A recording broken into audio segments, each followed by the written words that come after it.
السلام علیکم دوستو، آپ دیکھ رہے ہیں اردو داستان۔ آئیے سنتے ہیں اردو ناول اباقہ قسط نمبر 43۔ رات گئے تک یہ ہنگامہ جاری رہا۔ آخر ایک پرتکلف کھانے کے بعد انہیں ان کی آرام گاہوں میں پہنچا دیا گیا۔ پتھر اور گارے سے بنا ہوا یہ ایک کافی بڑا مکان تھا۔ دو خصوصیات اسے دوسرے مکانوں سے علیحدہ کرتی تھی۔ ایک تو یہ کہ ایک علیحدہ چٹان پر بنا تھا، دوسرے اس کی چھت نسبتاً بلند تھی۔ اندر پہنچ کر وہ تینوں حیران رہ گئے۔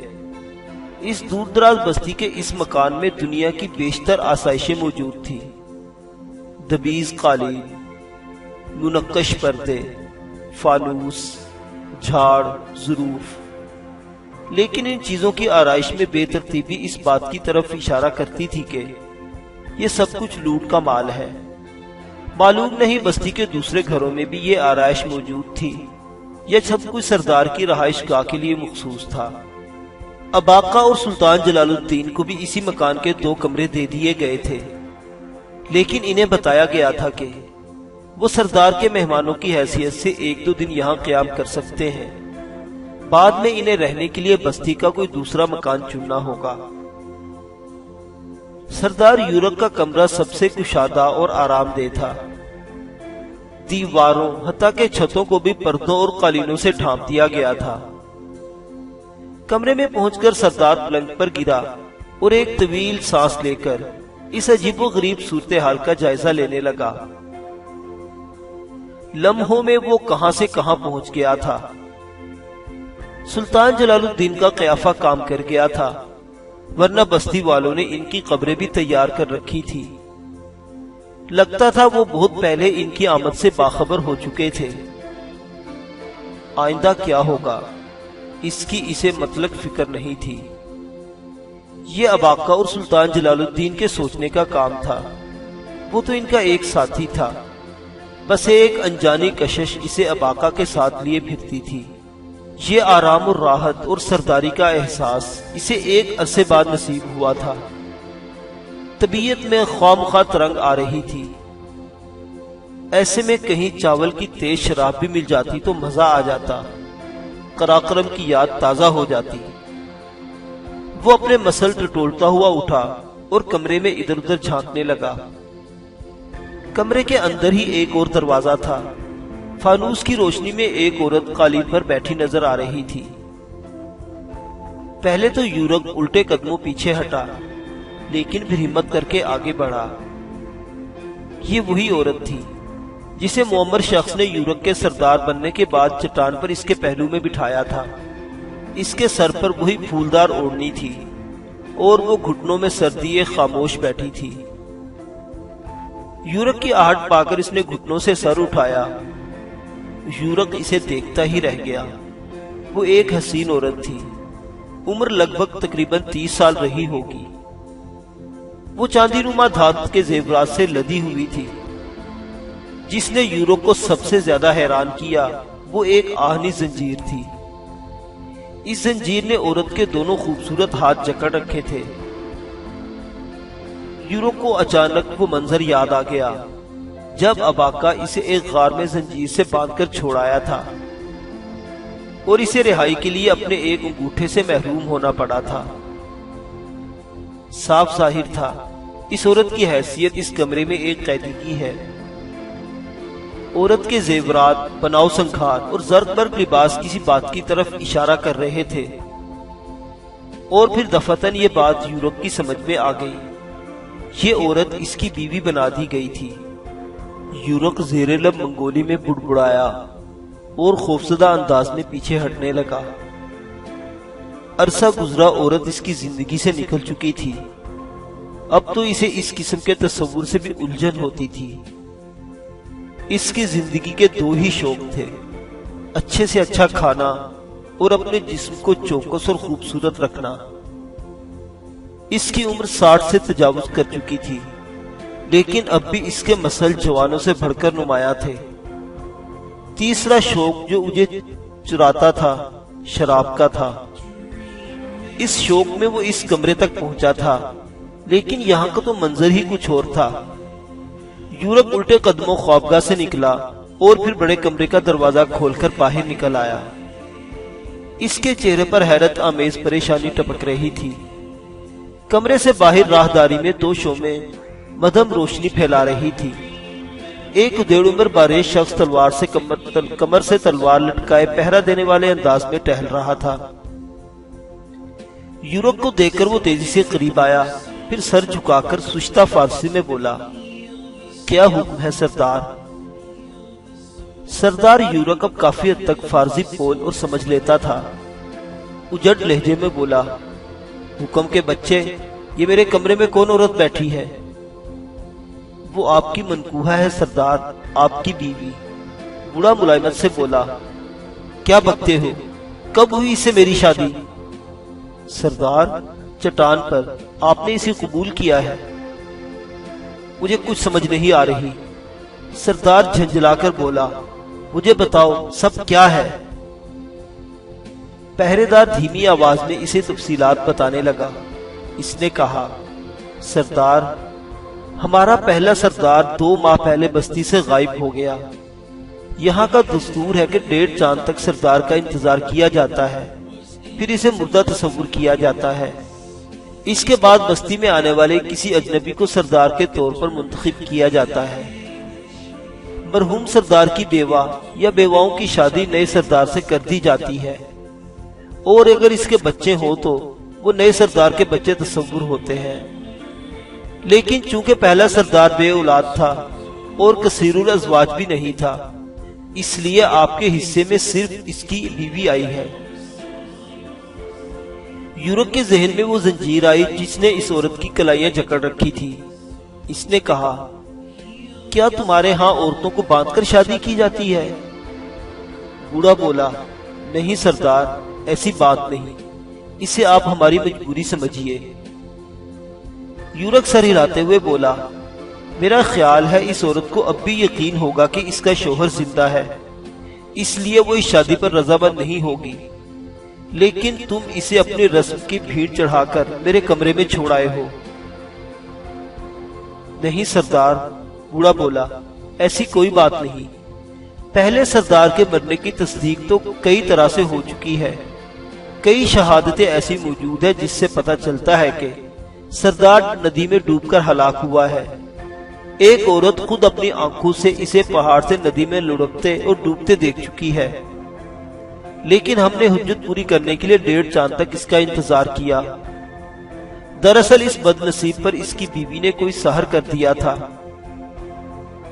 اس سحر کے زیر اثر اس نے خود کو موت کے حوالے کر دیا۔ یہ عورت حسین ہونے کے باوجود نہایت خطرناک ہے۔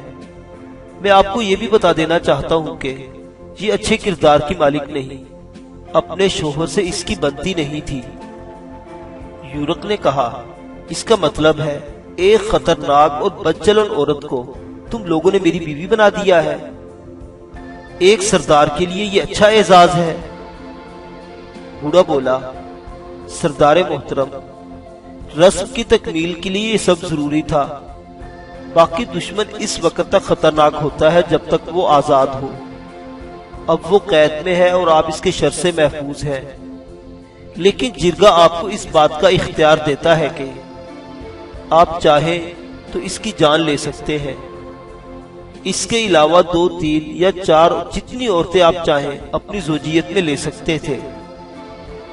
سردار گہری سوچ میں ڈوبا ہوا تھا۔ بوڑھا اسے دیر تک اس بستی کے بارے میں بتاتا رہا اور اسے یہاں کے نشیب و فراز سے آگاہ کرتا رہا۔ لگتا تھا اسے اس خاص مقصد کے لیے یہاں متعین کیا گیا ہے۔ سردار یورک نے کہا جاتا ہے کہ اس بستی میں کوئی ایسی عورت بھی ہے جسے لٹیروں کی ملکہ کہا جاتا ہے اور جو راجی خاتون کے نام سے مشہور ہے۔ راجی خاتون کے نام پر بوڑھا بری طرح چونکا، خوفزدہ نگاہوں سے یورک کو دیکھتا رہا، پھر دھیمے لہجے میں بولا، سردار، اب کبھی اسے لٹیروں کی ملکہ نہ کہنا، یہ لفظ تمہاری اور تمہارے ساتھیوں کی موت ہے۔ لیکن وہ ہے کہاں؟ سردار نے پوچھا۔ وہ اس بستی میں نہیں، بوڑھے نے جواب دیا، اس کا ٹھکانہ یہاں سے مشرق کی طرف 2 روز کی مسافت پر ہے۔ اس علاقے کو ہماری زبان میں کالے پہاڑوں کا وطن کہا جاتا ہے۔ بوڑھا کچھ کہتے کہتے رک گیا، پھر شاید اسے احساس ہوا کہ وہ بستی کے نئے سردار سے مخاطب ہے اور سردار سے کچھ چھپانا درست نہیں۔ وہ ایک طویل سانس لے کر بولا، یہ آج سے 8-10 سال پہلے کی بات ہے، جب ان کالے پہاڑوں پر پہلے پہل رستم نامی ایرانی لٹیرے نے پناہ لی۔ اس کا سیاہ قدم پڑتے ہی اس علاقے میں تاریکیوں کا راج ہو گیا۔ دنیا جہاں کے قاتل لٹیرے اور راہزن ان پہاڑوں پر دندنانے لگے۔ اب وہاں بدی کی ایک مضبوط حکومت قائم ہو چکی ہے۔ رستم مر چکا ہے، لیکن اب اس کی بیٹی اپنے باپ کی گدی سنبھالے ہوئے ہے۔ وہ اپنے باپ سے کہیں بڑھ کر ظالم اور سفاک مشہور ہے۔ یہ تو خدا کا شکر ہے کہ اس کا باپ اپنی زندگی میں اس بستی کو اپنی امان دے چکا تھا۔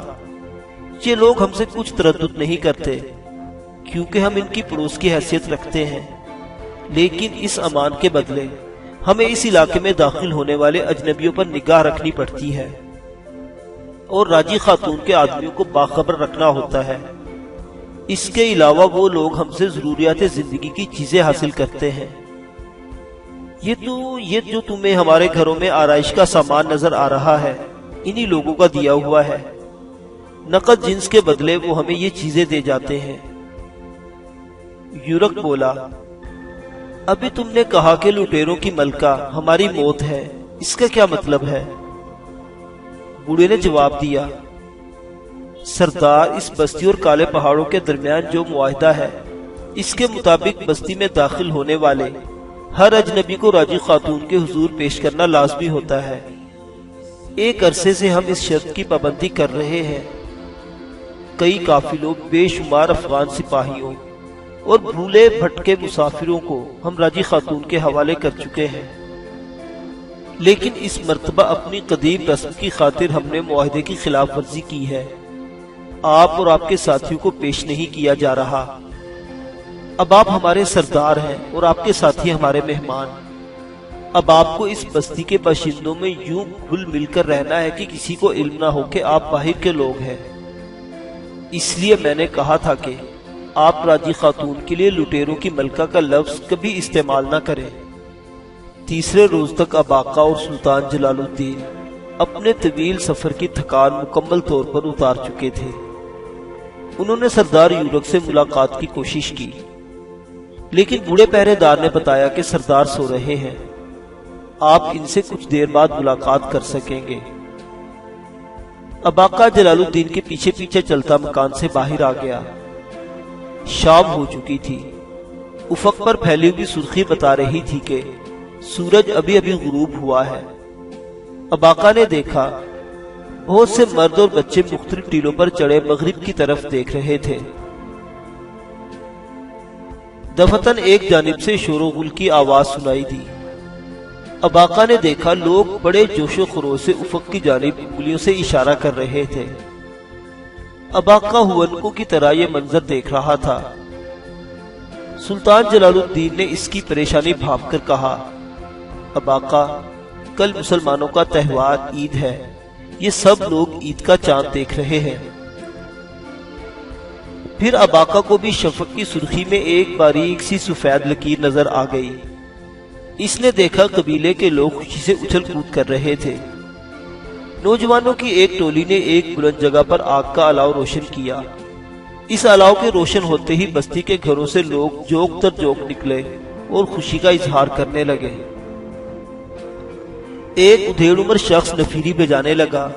ایک نوجوان دف بجا بجا کر ایک خوبصورت پہاڑی گیت گانے لگا۔ اس مدھر گیت نے ہر شخص کو مسحور کر دیا۔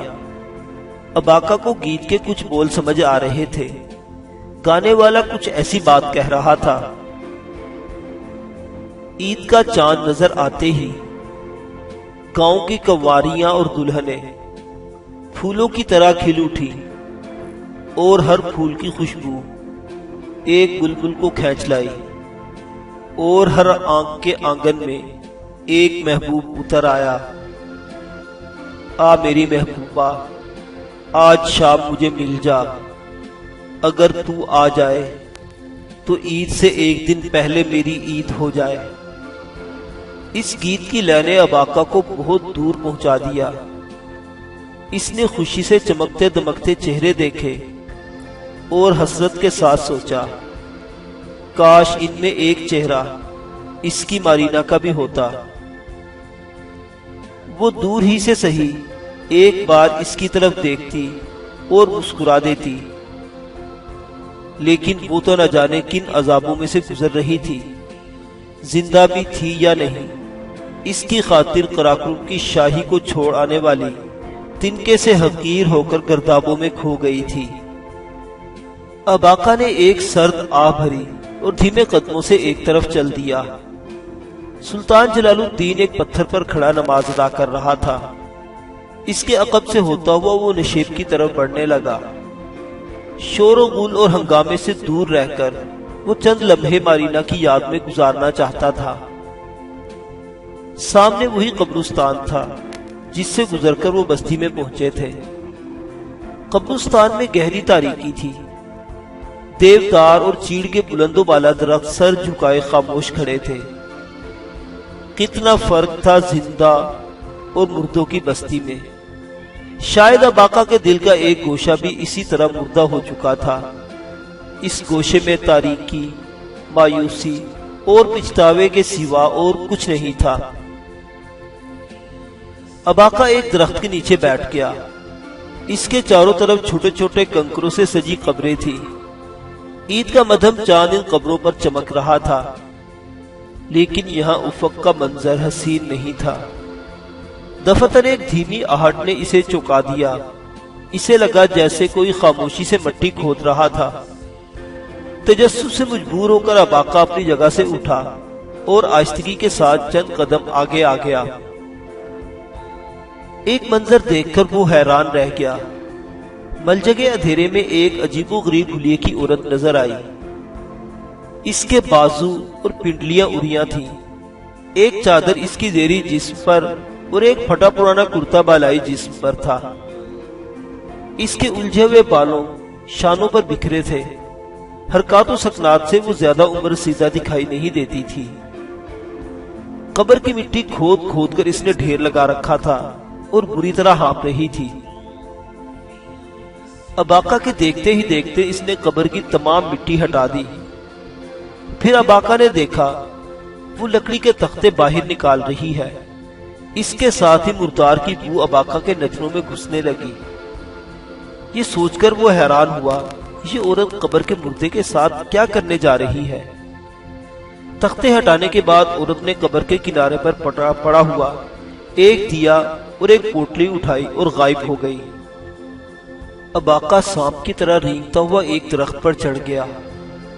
اب اسے قبر کا اندرونی منظر صاف دکھائی دے رہا تھا۔ اباقہ کی جگہ کوئی اور ہوتا تو اس دہشت ناک منظر سے کانپ جاتا۔ دیے کی مدھم روشنی میں عورت مردے پر جھکی ہوئی تھی۔ اس نے اس کا کفن ہٹا دیا تھا۔ یہ کوئی باریش مرد تھا اور لگتا تھا ایک دو روز پہلے مرا ہے۔ لاش زیادہ پھولی ہوئی نہیں تھی۔ عورت نے مرد کا سینہ ننگا کیا، پھر پوٹلی میں سے کوئی چیز نکال کر اس کے سینے پر گوندنے لگی۔ اچانک اباقہ کے ذہن میں جھماکا سا ہوا۔ اسے ایک بھولی بسری بات یاد آ گئی۔ کئی برس پہلے جب اس کا باپ اسے کوہ التائی کے ویرانوں میں لیے پھرتا تھا، ایک دفعہ اس نے مشرق میں واقع ایک کوہستانی خطے اور وہاں کے باشندوں کے بارے میں بتایا تھا۔ اس نے ان لوگوں کے ہاں رائج عجیب و غریب رسموں کا ذکر بھی کیا تھا۔ اس ذکر میں ایک ایسی رسم کا ذکر بھی آیا تھا جس میں کوئی عورت تازہ مردے کی قبر کھود کر اندر اتر جاتی ہے، پھر وہ خمیر شدہ آٹا اس کے ننگے سینے پر گوندتی ہے۔ یہ آٹا دو قسم کا ہوتا ہے، سفید اور سیاہ۔ اس سے آگے اباقہ کو کچھ یاد نہیں آ رہا تھا، بس اتنا یاد تھا کہ وہ اس آٹے کو کسی شگون کے لیے استعمال کرتی ہے۔ اس وقت اباقہ نے سوچا بھی نہیں تھا کہ کسی وقت وہ اپنی آنکھوں سے اس رسم پر عمل ہوتا دیکھے گا۔ وہ دم بخود دیکھتا رہا۔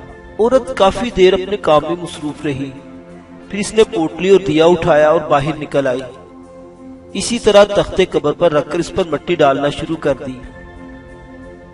اباقہ غور سے جائزہ لے رہا تھا۔ یہ کوئی 25-30 سالہ عورت تھی، شکل مکروہ اور آنکھیں چمکدار تھی۔ اس کی حرکات میں عجیب طرح کا جنگلی پن پایا جاتا تھا۔ قبر بند کرنے کے بعد وہ کسی چھلاوے کی طرح پوٹلی کے ساتھ درختوں میں غائب ہو گئی، لیکن وہ بھی اباقہ تھا۔ چھلانگ لگا کر نیچے اترا اور نہایت تیزی سے عورت کا پیچھا کرنے لگا۔ قبرستان سے نکل کر عورت بستی کی طرف جا رہی تھی۔ بستی کے قریب پہنچ کر عورت کی رفتار آہستہ ہو گئی۔ اباقہ نے دیکھا بستی کے درمیان ہموار جگہ پر اب بہت سے لوگ جمع ہو گئے تھے اور ان میں عورتیں اور بچے بھی تھے۔ سردار یورک اسی بلند چٹان پر بڑی شان سے بیٹھا تھا۔ اس کی نوبیاہتا بیوی اس کے پہلو میں منہ چھپائے بیٹھی تھی۔ نوجوان گویے ایک ساتھ اور بھی کئی افراد شامل ہو گئے تھے۔ یہ سب لوگ چاند رات کی خوشی منا رہے تھے۔ اباقہ نے دیکھا پراسرار عورت مجمع میں داخل ہوئی، پھر سردار یورک کے عقب سے ہوتی ہوئی دوسری طرف نکل گئی۔ اباقہ کو احساس ہوا کہ عورت نے مجمع میں کوئی غیر ضروری حرکت کی ہے، لیکن کیا، یہ وہ نہیں دیکھ سکا۔ دفتن ایک بار پھر اس کے ذہن میں کوندا سا لپکا۔ اسے اس دہشت ناک رسم کی باقی تفصیل بھی یاد آ گئی تھی۔ اس کے باپ نے بتایا تھا آٹا گوندنے والی عورت سفید آٹا اپنے کپڑوں پر لگا لیتی ہے تاکہ اس کا خاوند یا محبوب اس سے خوش ہو، اور سیاہ آٹا ایسی عورتوں کے لباس پر لگاتی ہے جن سے وہ ملتی جلتی ہے یا جن کو وہ اپنے محبوب سے دور رکھنا چاہتی ہے۔ اباقہ حیرانی سے سوچ رہا تھا، کیا واقعی یہ عورت وہی رسم ادا کر رہی ہے؟ اگر یہ درست تھا تو پھر اس عورت نے مجمع میں شامل کسی عورت کے لباس پر وہ سیاہ خمیر لگایا تھا۔ وہ عورت کون ہو سکتی تھی؟ اباقہ سوچ رہا تھا اور اس کی نگاہیں مسلسل پراسرار عورت کا تعاقب کر رہی تھی۔ پھر اس نے دوبارہ عورت کا پیچھا کرنا شروع کر دیا۔ بستی کی گلیوں سے ہوتی ہوئی عورت شمالی جانب نکل آئی۔ پوٹلی ابھی تک اس کے ہاتھ میں تھی۔ بستی سے بالکل الگ تھلگ ایک مکان کے سامنے پہنچ کر وہ رکی، ایک نظر ادھر ادھر دیکھا اور اندر چلی گئی۔ اباقہ چند لمحے کھڑا سوچتا رہا۔ یہ مکان تاریخ غلیظ سے صحن اور نیچی چھت والے دو مختصر کمروں پر مشتمل تھا۔ اباقہ کا تجسس اسے کچھ دیکھنے پر مجبور کر رہا تھا۔ وہ آگے بڑھا۔ چھت پر چڑھنے میں اسے کوئی دشواری پیش نہیں آئی۔ چند بالش نیچے ایک روشن دان تھا۔ اس نے چھت پر اوندے لیٹ کر روزن سے آنکھیں لگا دی۔ اندر کا منظر چونکا دینے والا تھا۔ ایک تنومند قبول صورت مرد جس کی عمر 40 سال کے لگ بھگ تھی، رسیوں میں جکڑا زمین پر پڑا تھا۔ اس کا منہ کپڑا ٹھونس کر بند کر دیا گیا تھا۔ تھوڑی دیر بعد آہٹ سنائی دی اور عورت کمرے میں داخل ہوئی، لیکن اب وہ مختلف حلیے میں نظر آ رہی تھی۔ اس نے نیا لباس پہن رکھا تھا اور بناؤ سنکھار کرنے کی کوشش بھی کی تھی، لیکن اس بھونڈی کوشش نے اسے کچھ اور بھی خوفناک بنا دیا تھا۔ تیکھی نظروں سے مرد کو دیکھتی ہوئی وہ اس کے پہلو میں بیٹھ گئی۔ اب وہ اباقہ کو نظر نہیں آ رہی تھی، لیکن اس کی موجودگی کمرے میں ثابت ہو رہی تھی۔ شاید وہ مرد سے کچھ کہہ رہی تھی۔ اس کا ہاتھ دھیرے دھیرے مرد کی کھدری داڑھی پر حرکت کر رہا تھا۔ دفتن کمرے میں ہلچل ہوئی۔ اباقہ نے دیکھا مرد نے ایک جھٹکے سے خود کو رسیوں کی بندش سے آزاد کروا لیا۔ پھر وہ عقاب کی طرح عورت پر جھپٹا۔ دونوں اباقہ کی نظر سے اوجھل ہو گئے، لیکن مرد کی دھاڑیں اور عورت کی چیخیں اس بات کا پتہ دے رہی تھی کہ مرد اس پر قابو پانے کی کوشش کر رہا ہے اور وہ زبردست مزاحمت کر رہی تھی۔ چند لمحے بعد کمرے کا دروازہ ایک دھماکے سے کھلا۔ اباقہ نے چھت پر لیٹے لیٹے دیکھا تو تنومند مرد کے ہاتھ میں ایک خنجر اور اس مکروہ عورت صورت کو پالوں سے گھسیٹتا ہوا بستی کی جانب لے جا رہا تھا۔ عورت کے دونوں ہاتھ پشت پر بندھے تھے لیکن وہ وحشیانہ انداز میں اچھل اچھل کر مرد کو کاٹنے کی کوشش کر رہی تھی۔ عجیب و غریب مناظر اباقہ کے سامنے آ رہے تھے۔ وہ حیرانی کے عالم میں ان دونوں کے پیچھے چل دیا۔ بستی سے بلند ہونے والے شور و غل کی آوازیں یہاں تک پہنچ رہی تھی۔ چاند دیکھنے کے بعد نوجوانوں نے جو الاؤ بھڑکایا تھا وہ ابھی تک روشن تھا۔ تنومند مرد اس الاؤ کی روشنی میں پہنچ کر کھڑا ہو گیا۔ پھر اس کی گرجدار آواز سنائی دی اور لوگ یک لخت خاموش ہو گئے۔ گیتوں کی آواز بھی تھم گئی۔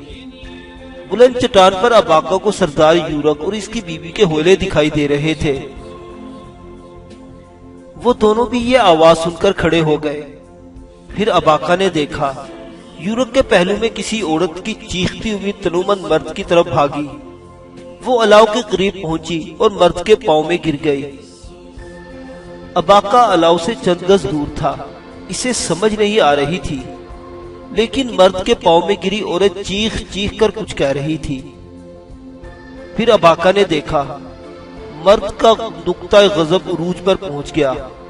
اس نے بازو میں جکڑی ہوئی جنگلی عورت کو دھکا دے کر لڑکھا دیا اور وہ لڑکتی ہوئی چند تلوار برداروں کی طرف گئی جنہوں نے اسے پکڑ لیا۔ مرد نے ایک شخص سے ہاتھ سے گھوڑا چھینا اور ہجوم پر پل پڑا۔ لوگ چیختے ہوئے اس کے آگے آگے بھاگے۔ مسلح مرد بھی اس کی مزاحمت نہیں کر رہے تھے، یوں لگتا تھا وہ بھیڑ بکریوں کے ریوڑ کو ہانک رہا ہے۔ جلد ہی اباقہ سمجھ گیا یہ شخص ان کا گمشدہ سردار ہے۔ سردار چیختا چلاتا بلند چٹان کی طرف بڑھا۔ چٹان پر سردار یورک حیران کھڑا تھا۔ اس کے عقب میں وہی بوڑھا نظر آ رہا تھا جس نے یورک کی سر پر سرداری کی پگڑی رکھی تھی۔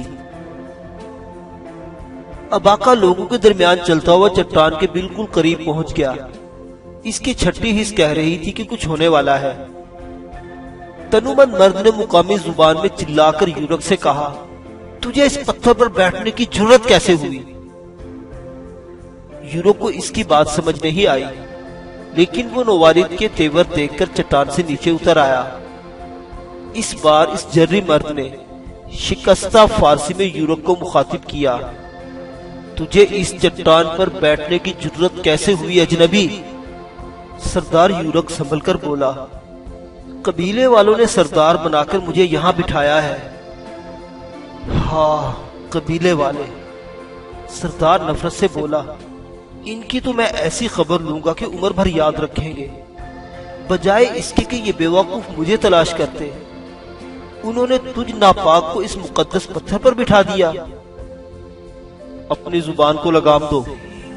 یورک کا پارا بھی چڑھنے لگا۔ تنومند مرد غرا کر بولا، میرا نام ابابکر خان ہے اور میری رگوں میں اسبق خون ہے۔ میں اپنے سامنے اونچا بولنے والے کی زبان گدی سے کھینچ لیتا ہوں۔ اس کے ساتھ ہی ابابکر خان کا کوڑا لہرایا اور تڑاخ کی آواز سے یورک کے کندھے پر پڑا۔ یورک نے کوڑا تھامنے کی کوشش کی، لیکن ابابکر اسے صفائی سے کھینچ کر واپس لے گیا۔ کوڑے کا دوسرا وار پہلے سے شدید تھا۔ یورک اچھل کر چٹان سے ٹکرایا، پھر اس کے حلق سے ایک زخمی غراہٹ بلند ہوئی اور وہ تیر کی طرح ابابکر خان کی طرف لپکا۔ لیکن اسی وقت دائیں بائیں کھڑے کوئی 15-20 مسلح افراد اس سے لپٹ گئے۔